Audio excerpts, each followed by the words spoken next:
नमस्कार. मी ॲस्ट्रो स्मितागिरी. आपण आज कीर्तिमुखाची माहिती पाहूया. कीर्तिमुख म्हणजे कुठल्याही मंदिरामध्ये जर आपण गेलो, जुनी मंदिरं जी अगोदरपासून बांधलेली आहेत, म्हणजे 15, 16, 17व्या शतकातली. अशी जी जुनी मंदिरं आहेत, त्या मंदिरांवर आपल्याला एक मुखवटा कोरलेला दिसतो पहा, की त्या मुखवट्याच्या डोक्यावर मुकुट आहे, डोळे मोठे-मोठे आणि लाल आहेत, मिशा खूप मोठ्या आहेत, जीभ बाहेर आलेली आहे, नाक पण खूप मोठं आहे आणि गळ्यापर्यंतचाच भाग असलेलं असं हे कीर्तिमुख असतं आणि त्याला कीर्तिमुख म्हणतात. हे मंदिरांवर का बरं विराजमान झालेलं असतं? कारण आता त्याचं कारण आता आपण पुढे पाहूया, की हे कीर्तिमुख. तसंच आपण जर साऊथमध्ये गेलो, तर प्रत्येक घराच्या नवीन बांधकाम होणाऱ्या घरांवरही आणि मोठ्या-मोठ्या बंगल्यांवरही आपल्याला हे कीर्तिमुख पाहायला मिळतं. तर मग आहे तरी काय हे कीर्तिमुख? याचा आपण विचार करूया. पूर्वी जालंधर नावाचा बलवान असा राक्षसांचा राजा होता. त्याला ज्या गोष्टी हव्या असतील त्या तो प्राप्त करायचा. मग तो त्यावेळेस साम, दाम, दंड, भेद या सगळ्या गोष्टींचा विचार करायचा आणि त्याला असं प्राप्त न होणारं असं काहीच नव्हतं.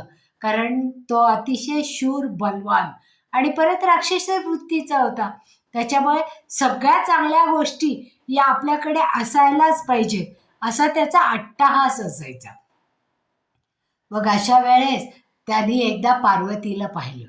पार्वतीसारखी कोमल सुंदर स्त्री पाहिल्यानंतर त्याचं मन तिच्यावर आकर्षित झालं आणि त्याला असं वाटलं की ही स्त्री आपल्याला हवी.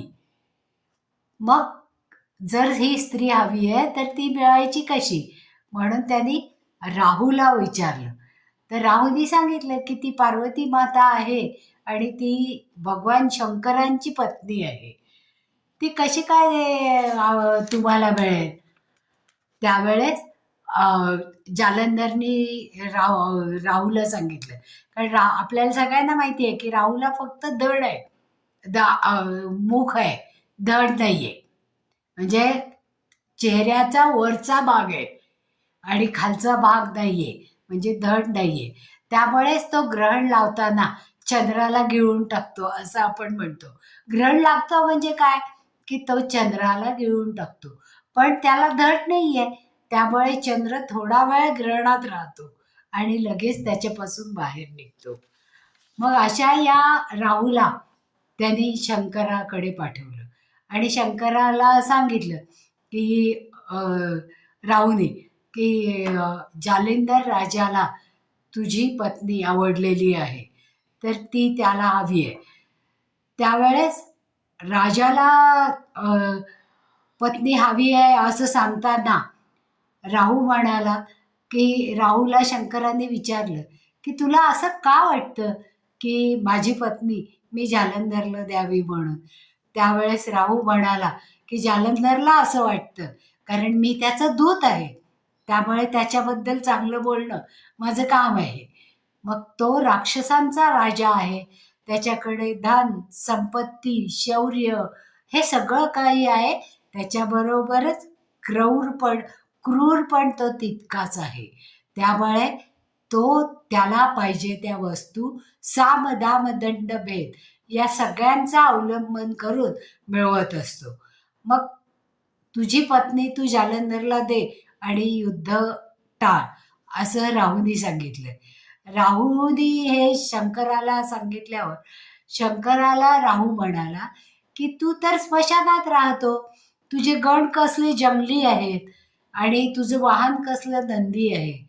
तर जालंधरकडे सगळ्या सुखसुविधा आहेत, तो कीर्तिमान आहे, तो त्याच्याकडे यश आहे, त्याच्याकडे सगळं तो जे म्हणेल ती भौतिक सुख सगळी आहेत. त्यामुळे ही पार्वती त्याच्याकडे सुखाने राहील असं जालंधरचं मत आहे.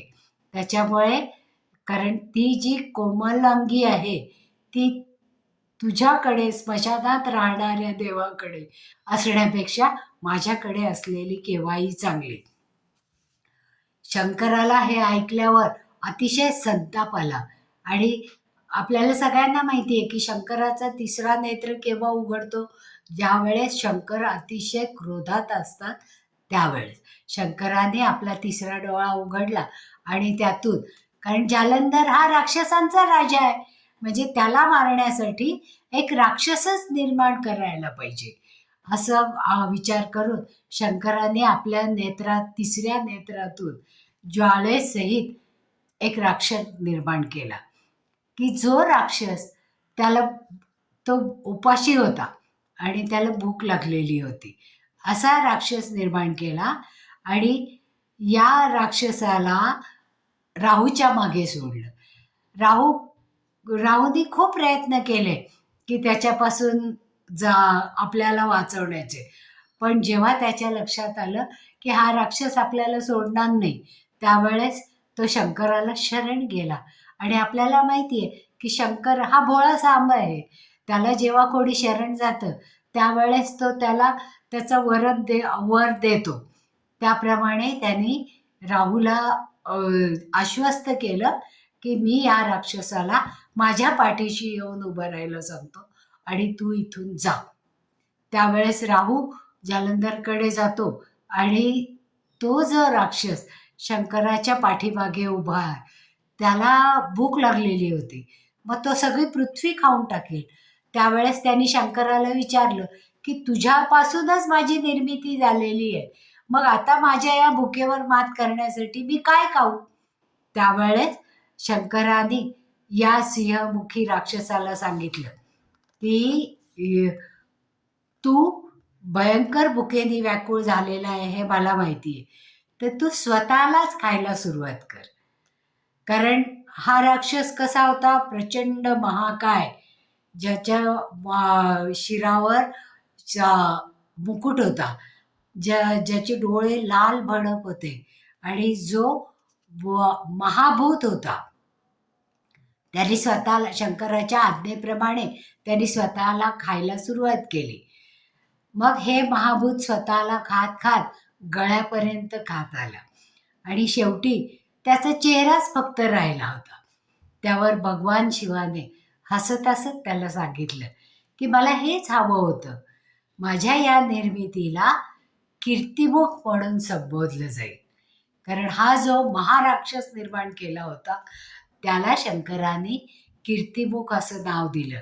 यशाचा आणि कीर्तीचा चेहरा जो आपल्या सर्व राक्षसी शक्ती आणि प्रवृत्तीपासून आपलं संरक्षण करेल, असा हा कीर्तिमुख. कीर्तिमुखाचं स्थान शंकराने त्याला मंदिरांवर दिलं. मंदिरांमध्ये सगळे देव असतात आणि त्या अशा पवित्र मंदिरांवर कीर्तिमुखाला स्थान दिलं.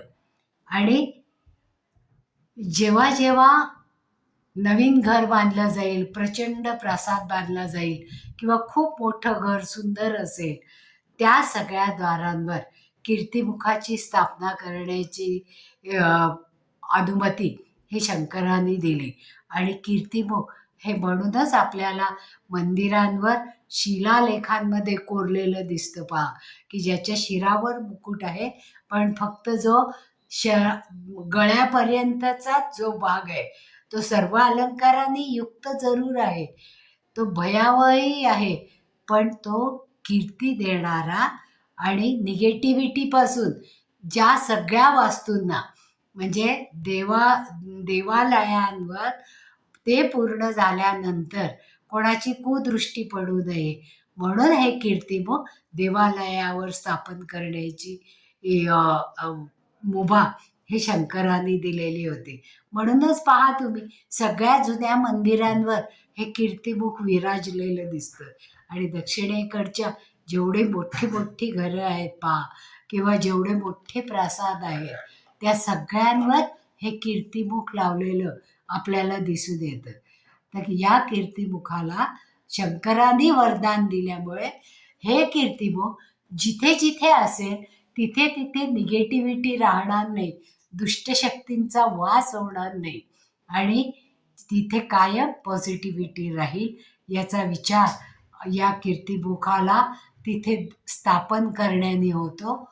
म्हणूनच कीर्तिबोख हे वेगवेगळ्या मंदिरांच्या शिखरावर किंवा मोठ्या मोठ्या प्रासादांवर स्थापन केलं जातं आणि या कीर्तिमुखाला खूप मान आहे. आवडलं असेल तर लाईक करा, सबस्क्राईबही करा आणि हीच माहिती तुमच्या सगळ्या मित्रमैत्रिणींपर्यंत पोचवायची असेल तर शेअरही करा. काही शंका असतील तर जरूर विचारा, त्याचं उत्तर आम्ही देऊ. धन्यवाद. पुन्हा भेटूया असाच एखादा व्हिडिओ घेऊन.